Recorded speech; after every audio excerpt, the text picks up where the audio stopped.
So, hello again.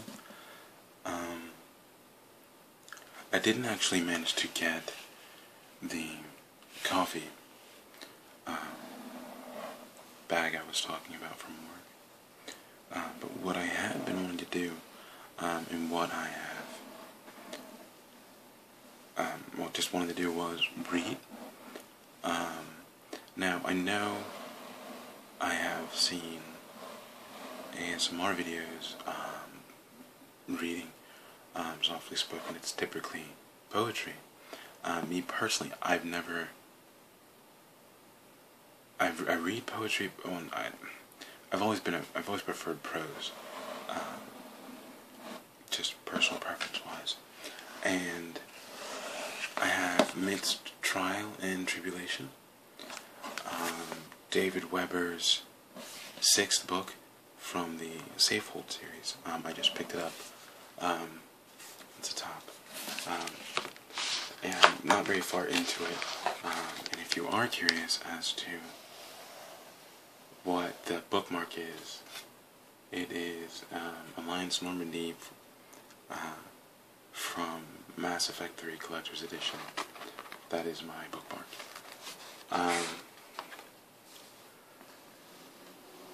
But yeah, so I really just kind of wanted to read a little bit.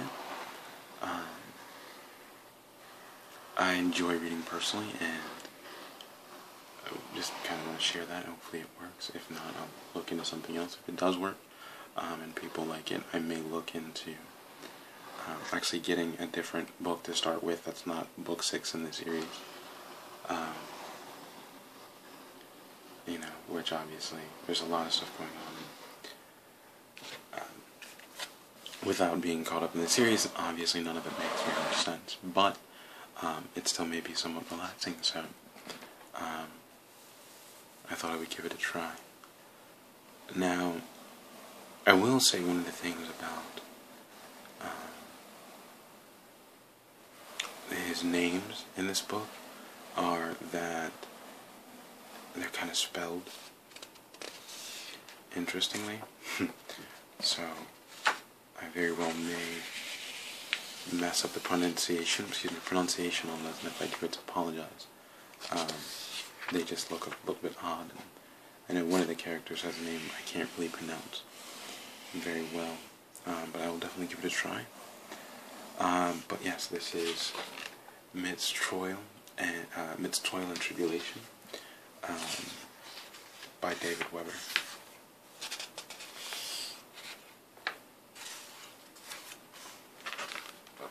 And this is one of the maps and the opening first page or whatnot. There's another one. So yeah, it's a pretty big world. I really like this series. David Weber is my current favorite author. He's been my favorite author for a while now. The Safehold series is my second favorite series by him, my first being the Honor Harrington series. But this is the book that I just bought, so we're going to go ahead and get with this. Chapter 1. Grey Wall Mountains, Glacier Heart Province, Republic of Cidermark. Snow veils hung in the clear, icy air, dancing on the knife-edged wind that swirled across the snowpack, and the highest peaks, towering as much as a mile higher than his present position, cast blue shadows across the snow. It looked firm and inviting to the unwary eye, that snowpack, but Wallace Maycomb had been born and raised in the grey walls. He knew better, and his eyes were hard and full of hate behind his smoked glasses. Behind his smoked glass snow goggles, as his belly snarled resentfully. Accustomed as he was to winter weather here in the grey walls, and despite his fur-trimmed parka and heavy mittens, he felt the ice settling into his bones and muscles. It needed only a momentary carelessness for a man to freeze to death in these mountains in winter, even at the best of times, and these were far from the best of times. The Glacier Heart winter burned energy like one of Shanway's own demons, and food was scarcer than Maycomb could remember. Glacier Heart's high, stony mountainsides and rocky fields had never yielded bountiful crops, Yet there's always been at least something in the storehouses to be eked out by hunters like Maycomb. But not this year. This year the storehouses had burned, first by one side, then by the other in retaliation, and the fields, such as they were buried beneath the deepest, bitterest snow anyone could remember. It was as if God himself was determined to punish innocent and guilty alike, and there were times, more times than he liked to admit, when Wallace Maycomb wondered if there would be anyone left alive to plant next year's crops. His teeth wanted to chatter like some lowland dancer's castanets, and he dragged the thick scarf his mother had knitted years ago higher. He laid the extra layer of insulation across the snow mask covering his face, and the hatred in his eyes turned harder and far, far colder than the winter about him as he touched that scarf, and with it the memory of why his mother would never knit another. He raised his head cautiously, looking critically about himself once more, but his companions were as mountain-wise as he was. They were just as well hidden under the white canopies of the sheets they brought with them, and he bared those edge of chattering teeth in hard, vengeful satisfaction. The snowshoe trek to their positions had been exhausting, especially for men who'd cut themselves dangerously short on rations for the trip. They knew better than that, of course, but how did a man take the food he really needed with him when he looked into the eyes of the starving child who would have to go without it if he did? That was a question Wallace Maycomb couldn't answer. Not yet, at any rate, and he never wanted to be able to. He settled back down, nestling into his hole in the snow, using the snow itself for insulation, watching the trail that crept through the mountains below him like a broken-backed serpent. They'd waited patiently for an entire day and a half, but if the target they'd anticipated failed to arrive soon, they'd be forced to abandon the mission. The thought woke a slow, savage furnace of fury within him to counterpoint the mountain's icy cold. Yet he made himself face it. He'd seen hate-fired determination and obstinacy kill too many men this bitter winter, and he refused to die stupidly, not when he had so many men still to kill. He didn't know exactly what the temperature was, although Safehold had remarkably accurate thermometers, a gift of the archangels who'd created Maycomb's world. He didn't have to know exactly, nor did he have to know he was 9,000 feet above sea level on a planet with an axial inclination 11 degrees greater and an average temperature 7 degrees lower than a world called Earth, of which he had never heard. All he had to know was that a few moments' carelessness would be enough to... His thoughts froze as a flicker of movement caught his eye. He watched, scarcely daring to breathe, as the flicker repeated itself. It was far away, hard to make out in the dimness of the steep-walled pass, but all the fury and anger within him had distilled itself suddenly into a still, calm watchfulness, focused and far colder than the mountains about him.